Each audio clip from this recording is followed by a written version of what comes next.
Hello students, once again I welcome you all in new video. And students, in this video we are going to talk about the structure of tRNA. The structure of tRNA. Students, without studying this structure of tRNA, we can't understand properly the process of translation, because this is also one of the key elements in the process of translation.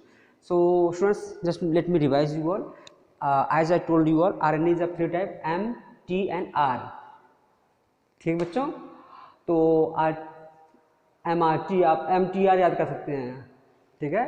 तो M मतलब कि mRNA, RT मतलब tRNA and RNA. बच्चों, I have written percentage also 5%, 15% and 80%. ठीक बच्चों, सो tRNA का है, देखिए तीनों पार्टिसिपेट करते हैं। जैसे mRNA देखो यहाँ पे स्टैंड ऐसे है ना, 5 to 3 होता है, ये यहाँ पे लगा होता है। tRNA देखो बच्चों यहाँ पे ऐसे मैंने इसका अलाइनमेंट भी दिखा दिया है, तब आपको समझा है कैसे अलाइनमेंट होता है, ठीक है। और RNA बच्चों है ना बच्चों, RNA देखो ऐसे ऐसे आकर के यहाँ पे ऊपर नीचे से जुड़ जाता है। अगर इसको हम कहें देखो ऐसे हो गया, ये हो गया tRNA बच्चों हो गया, और देखो ये ऐसे देखो ना, तो ये बच्चों क्या होगा, ये rRNA हो जाएगा, ये M है, ये क्या है, सॉरी ये क्या है, T है, तो जाके प्रोटीन सिंथेसिस होती है, ठीक है ना। जैसे देखो शादी ब्याह होती है, तो कहीं मंडप में शादी होती है, लड़की वाले आते हैं, लड़के वाले आते हैं, जो शादी कराते हैं पंडित जी आते हैं, ठीक है। और आप देखे होंगे कि वहाँ बैंड वाले आते हैं, तब तो शादी होती है दोनों की। सोचो, शादी दो लोग करनी है, लेकिन आते कितने लोग हैं, अप टू यू, लेकिन एटलीस्ट कितने भी कम से कम लोगों ने शादी करनी है, लेकिन ये सब तो आएंगे ही, बाराती कुछ आएंगे, घर वाले दोनों के आएंगे। अब भाई कोई कोर्ट मैरिज कर ले, अब बस उसकी बात मैं नहीं कर रहा हूँ, ठीक है ना, लेकिन सब लोग वहीं पहुँचते हैं। बैंड बाजी से लेकर के आपके जो कैटरिंग कुकिंग वाले होते हैं ये आते हैं, आपके जो क्या बोलते हैं उसको, जो बॉय गर्ल के क्या होते हैं, जो उसके फ्रेंड्स होते हैं वो आते हैं, रिलेटिव आते हैं, ठीक है ना, बैंड वाले आते हैं, सब कुछ बता चाहिए मैं आपको। आई होप कि आपको समझ आ गया होगा। टेंट वाले आएंगे ही आएंगे, डीजे वाले आएंगे, ठीक है। चलिए, तो बच्चों यहाँ भी क्या हो, सब कुछ आके ही यहीं पे कुछ बनता है सेल के साइटोप्लाज्म में। तो बच्चों यहाँ आ गया, तो tRNA का है, ये इन्वर्टर शेप है, ये बाय किम एंड क्लग नाम के साइंटिस्ट ने इन्होंने दिया था। तो बच्चों देखो यहाँ पे ना जो tRNA होता है वो देखो जैसे कि RNA होता है बच्चों ना, जैसे RNA स्टैंड बच्चों मान लो कि ये बन गया, ठीक है ना, तो उसी के ही क्या होते हैं, वो RNA है बच्चों ना, ये क्या करता है, ये देखो ऐसे ऐसे आपस में देखो ये हाइड्रोजन बॉन्ड फिर से बन जाता है। देखो होना चाहिए जो बच्चों DNA RNA के बीच होता है, ऐसे ऐसे होता है ना, ये होता है DNA में हाइड्रोजन बॉन्ड बनते हैं, लेकिन ये मानिए कि 5 to 3 है, तो बच्चों क्या इतना इंटेंगल्ड हो जाते हैं, देखो ऐसे ऐसे इंटेंगल हो जाएंगे, ऐसे ऐसे एक स्ट्रक्चर बन जाता है।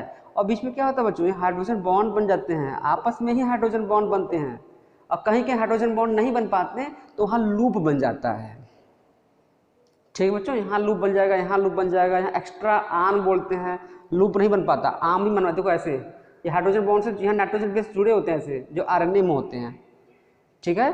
और यहाँ वो बच्चों क्या होगा, ये दोनों ओपन हो जाता है, ये तो 5' यहाँ होगा, 3' यहाँ होगा। बच्चों यहाँ पे CA ये ऐसे वो लगे होते हैं, ये नाइट्रोजन बेस, ठीक है। अब एडवांस नहीं पढ़ाएंगे आपको। तो बच्चों ये क्या होता है, ये अमीनो एसिड बाइंडिंग साइट है, यहीं पर चार्ज जो tRNA होता है बच्चों, यहाँ पे क्या होता है, ये बाइंड होता है, ठीक है। और बच्चों यहाँ देखो, यहाँ पे एक आर्म्स बन जाता है, ये यानी कि आर्म क्यों बनता है, क्यों, क्योंकि हाइड्रोजन बॉन्ड्स होते हैं वो ब्रेक हो जाते हैं, या हाइड्रोजन बॉन्ड कहीं बन नहीं पाते हैं वहाँ पे। यहाँ बच्चों क्या है, हाइड्रोजन बॉन्ड्स दो, जैसे बताया ना, दो के स्टैंड में क्या होगा, यहाँ बना रहता है, यहाँ बना रहता है, यहाँ बना रहता है, यहाँ ऐसे बना रहता है, ठीक है। यहाँ पे नहीं बनता है तो इस तरह का क्रॉस रोड का टाइप का बन जाता है यहाँ पे। तो बच्चों DHU लूप बोलते हैं, डाई हाइड्रोक्सी यूरेडिन लूप, और 8 से 12 न्यूक्लियोटाइड का होता है। और बच्चों DHU लूप भी शॉर्ट में बोलते हैं। ये अमीनो एसिड सिंथेटेज एंजाइम से क्या करता है बच्चों, ये बाइंड करता है, ठीक है। ये बाइंड करेगा तभी यहाँ पे क्या, ये चार्जिंग यहाँ पे होगा, यहाँ पे चार्ज tRNA आके जुड़ेगा ये। तो मेन एंजाइम ये होता है, पूछता है एग्जाम में, तो मैंने एग्जाम ये नीट में पूछता है, आपने पूछता है बच्चों। यहाँ पे एक और बन जाता है टी साइज सी लूप बनता है attach with large unit of ribosome. Ribosome की जो लार्ज यूनिट बच्चों यहाँ पे है ना, उससे जुड़ता है, सर यहाँ जो है इससे जुड़ता है, ये लार्ज ऊपर होती है, इसमें स्मॉल नीचे होती है, तो वहाँ उससे जुड़ जाएगा बच्चों। नाम ऐसे दे दिएगा इसका। एक्स्ट्रा हम बता ही चुके बच्चों। नीचे का जो मेन है एंटीकोडॉन लूप बच्चों, देखो ये क्या है, ये mRNA का कोडॉन होगा बच्चों, ये कोडॉन होगा। तो पहला कोडॉन क्या होता है, फर्स्ट कोडॉन क्या होता है बच्चों, AUG होता है। First codon AUG and first anticodon, यानी कि ऐसे नाइट्रोजनस बेस जो इसके साथ क्या करते हैं, इंटेंगल्ड होते हैं, they are known as anticodon. तो सॉरी देखने तो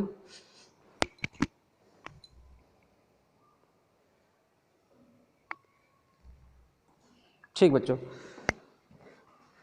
देखो बच्चों यहाँ पे क्या है, ये फर्स्ट एंटीकोडॉन होगा बच्चों, क्या होगा, ए के बदले क्या होता है, यू होता है, यू के बदले क्या होगा, ए होगा, जी बदले क्या होगा, सी होगा।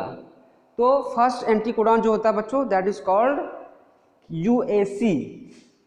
बच्चों क्या होगा, ये नीट के क्वेश्चन है, आपने पूछेगा फर्स्ट कोडॉन क्या होगा, AUG, फर्स्ट एंटीकोडॉन क्या होगा, UAC। पेयरिंग तो ऐसे ही होगी ना बच्चों, अपोजिट ही होगी ना, तो हमेशा UAC होता है, ये यूनिवर्सल ट्रूथ है ये, ठीक बच्चों। और ये हमारा एक स्टैंड ऑर्डर लगा हुआ है। और पहली प्रोटीन क्या होगी बच्चों, पहला अमीनो एसिड क्या होगा, मेथियोनिन। क्या होता है बच्चों, क्योंकि AUG is a start codon and code for methionine also.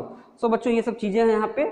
और बच्चों ये फिगर में क्या लिखा है, tRNA एडॉप्टर मॉलिक्यूल, सॉल्युबल भी बोलते हैं इसे, क्योंकि बहुत स्मॉल साइज का होता है, small in size, so dissolve, बहुत जल्दी डिजॉल्व भी हो जाता है ये, ठीक है। सो विद दिस आपको समझ में शायद आ गया हो बच्चों। यहाँ पे मैं फिर बता दूं, mRNA बच्चों क्या है, ये 5 to 3 है, ये ऊपर से देखो RNA है बच्चों, ये RNA की लार्ज सब यूनिट है,